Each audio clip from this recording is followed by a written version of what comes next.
O Mistério mostrou uma leitura simbólica da última ceia de Leonardo da Vinci.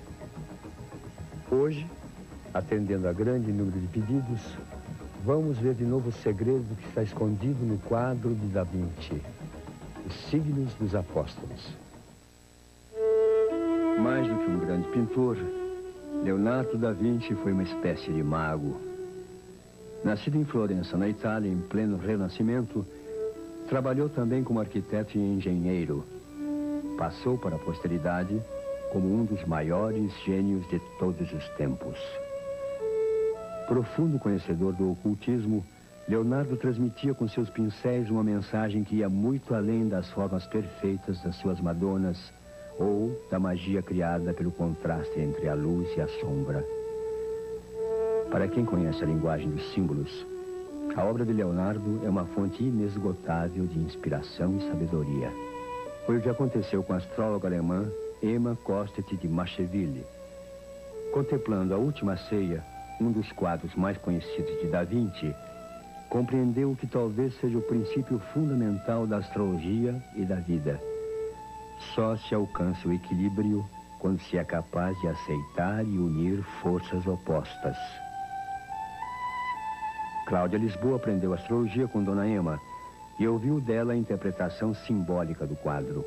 O quadro, ele tem primeiro uma geometria com um ponto de fuga central, em que todas as linhas convergem para a figura de Cristo, para a figura de Jesus, e vê-se a divisão da bipolaridade, 6 apóstolos de um lado, são 6 signos, os 6 primeiros signos, de Áries a Virgem, e 6 signos do outro lado, de Libra a Peixes.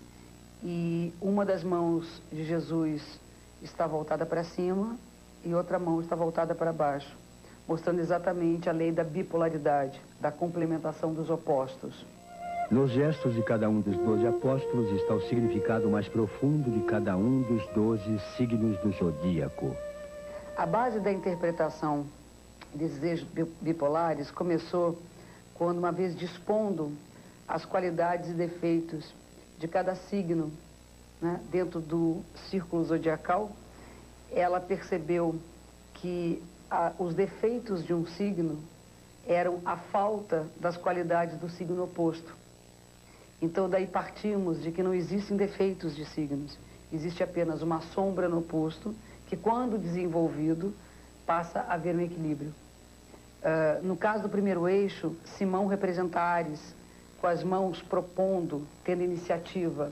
Áries é o símbolo da vontade, da luta, do guerreiro. O signo oposto, em João, João tem a cabeça inclinada para o lado, para receber o impacto da força de Áries, como se recebesse o impacto da força de Áries, e as mãos entrelaçadas, representando a harmonia, a cumplicidade, a colaboração. Então, o Áries, sem Libra, vai ter características de egoísmo e de agressividade. E Libra, sem Áries, teria características de frouxidão e de insegurança. Touro é Judas Tadeu, Escorpião, Judas Iscariotes. Touro é o símbolo da materialização, da realização da iniciativa na matéria. O Escorpião é o símbolo da transmutação, é o símbolo da química. Touro, a matéria, Escorpião, a química. A possibilidade de transformar a matéria em alguma coisa nova, o desapego e o desprendimento. O touro sem o escorpião seria um escravo dos desejos, e o ditador, o escorpião sem o touro seria um ditador. Gêmeos, representado pela figura de Mateus, tem os gestos apontados para um lado e a cabeça voltada para o outro. É o símbolo do movimento, da bipolaridade e da multiplicidade. O signo oposto, o Sagitário, representado por Pedro, né, não deixa dúvidas até do trabalho, a intenção do trabalho de Leonardo da Vinci de colocar os signos como representantes. O Sagitário é metade cavalo, metade homem, com uma flecha apontada para o alto. E ele representa Pedro com uma faca na mão, o lado animal, o lado instintivo, a cabeça tentando passar no meio de João e Judas Iscariotes, de Libra e Escorpião, tentando avançar, e a outra mão apontando para Jesus, mostrando o caminho, mostrando as metas. Enquanto que os Gêmeos e a bipolaridade, Sagitário representa a busca de um ideal. Os Gêmeos Sem o Sagitário tem a dispersão, tem a dúvida e não tem objetividade. E o Sagitário, sem os Gêmeos, se torna aquele que é radical, aquele que só olha para um lado, que não vê o que está acontecendo em volta. Câncer, representado por Felipe, tem um ar de docilidade, é um signo associado à sensibilidade, às questões emocionais. Ele olha com a fé na figura de Jesus e traz para dentro, trazendo uma introspecção dos sentimentos, mostrando aquilo que nós sentimos dentro de nós mesmos. Enquanto que Capricórnio, que é representado por André, faz o gesto exatamente oposto, com as mãos colocando uma distância, enquanto que Felipe, Câncer, diz dentro de mim, André fala longe de mim, mais responsabilidades do que aquelas que eu posso assumir. Câncer opera no passado e no futuro, e Capricórnio no presente, na racionalidade. Um sem o outro, a vida não teria sentido. Então o Câncer sem o Capricórnio deixa para amanhã e sempre acaba por não fazer as coisas. E Capricórnio sem o Câncer se torna endurecido, se torna insensível no emocional. Leão e Aquário. Leão representado pelo irmão menor, o Tiago menor. Ele abre os gestos mostrando o seu próprio coração, é o centro das atenções. Leão representa a capacidade de comando, o magnetismo, a força de atração. Enquanto que Tiago maior, o irmão maior, representado no Aquário, ele tem uma visão de coletividade. Leão é o rei, que se não tiver Aquário, ele seria o rei que não pensa nos seus súditos, que não desce do seu trono para atender os seus súditos. E Aquário, numa insegurança pessoal, não consegue se impor. O signo de Virgem é representado por Tomé, São Tomé, o teste São Tomé, o ver para crer. Ela fala que é o único que é capaz de botar o dedo em riste, né, na frente de Jesus. É aquele que critica o oposto, é Bartolomeu, no final da mesa, no outra cabeceira, com os pés na luz. Uma coisa interessante é que os signos regem as partes do corpo e Peixes rege os pés, e é o único que tem os pés iluminados no quadro. É o único apóstolo que não faz nenhum gesto, ele olha a mesa como um todo, compreendendo a síntese do acontecimento do momento. Enquanto Virgem é a análise, o Peixes é a síntese. Enquanto Virgem é a crítica, Peixes é a compreensão e o perdão. Cristo no centro representa a composição de todas essas energias, como se na união de todos eles nós chegássemos novamente à luz. A luz que se irradia é a luz que se reflete e nos devolve de novo essa unidade.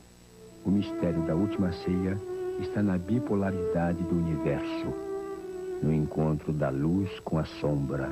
Quando essas duas forças já estão reunidas, nós podemos chegar a essa unidade, que seria o centro do quadro, por onde tudo converge finalmente.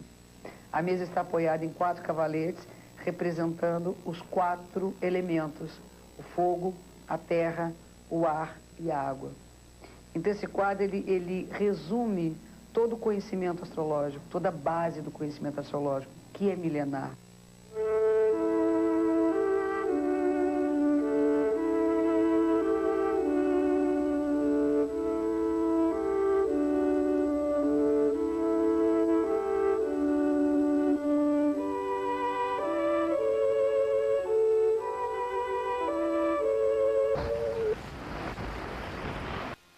O mistério mostrou uma leitura simbólica da última ceia de Leonardo da Vinci. Hoje, atendendo a grande número de pedidos, vamos ver de novo o segredo que está escondido no quadro de Da Vinci, os signos dos apóstolos. Mais do que um grande pintor, Leonardo da Vinci foi uma espécie de mago. Nascido em Florença, na Itália, em pleno Renascimento, trabalhou também como arquiteto e engenheiro. Passou para a posteridade como um dos maiores gênios de todos os tempos. Profundo conhecedor do ocultismo, Leonardo transmitia com seus pincéis uma mensagem que ia muito além das formas perfeitas das suas Madonas ou da magia criada pelo contraste entre a luz e a sombra. Para quem conhece a linguagem dos símbolos, a obra de Leonardo é uma fonte inesgotável de inspiração e sabedoria. Foi o que aconteceu com a astróloga alemã Emma Kostet de Macheville. Contemplando a última ceia, um dos quadros mais conhecidos de Da Vinci, compreendeu o que talvez seja o princípio fundamental da astrologia e da vida. Só se alcança o equilíbrio quando se é capaz de aceitar e unir forças. Jesus e traz para dentro, trazendo uma introspecção dos sentimentos, mostrando aquilo que nós sentimos dentro de nós mesmos.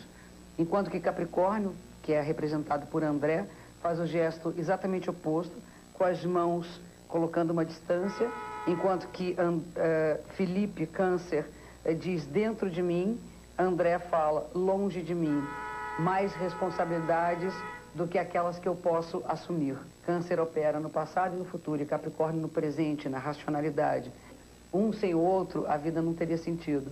Então, o Câncer sem o Capricórnio deixa para amanhã e sempre acaba por não fazer as coisas. E Capricórnio sem o Câncer se torna endurecido, se torna insensível no emocional. Leão e Aquário. Leão representado pelo irmão menor, o Tiago menor. Ele abre os gestos mostrando o seu próprio coração, é o centro das atenções. Leão representa a capacidade de comando, o magnetismo, a força de atração. Enquanto que Tiago maior, o irmão maior, representado no Aquário, ele tem uma visão de coletividade. Leão é o rei. Se não tiver Aquário, ele seria o rei que não pensa nos seus súditos, que não desce do seu trono para atender os seus súditos. E Aquário... As opostas. Cláudia Lisboa aprendeu astrologia com Dona Ema e ouviu dela a interpretação simbólica do quadro. O quadro, ele tem primeiro uma geometria com um ponto de fuga central, em que todas as linhas convergem para a figura de Cristo, para a figura de Jesus, e vê-se a divisão da bipolaridade, 6 apóstolos de um lado, são 6 signos, os 6 primeiros signos, de Áries a Virgem, e 6 signos do outro lado, de Libra a Peixes. E uma das mãos de Jesus está voltada para cima e outra mão está voltada para baixo, mostrando exatamente a lei da bipolaridade, da complementação dos opostos. Nos gestos de cada um dos 12 apóstolos está o significado mais profundo de cada um dos 12 signos do zodíaco.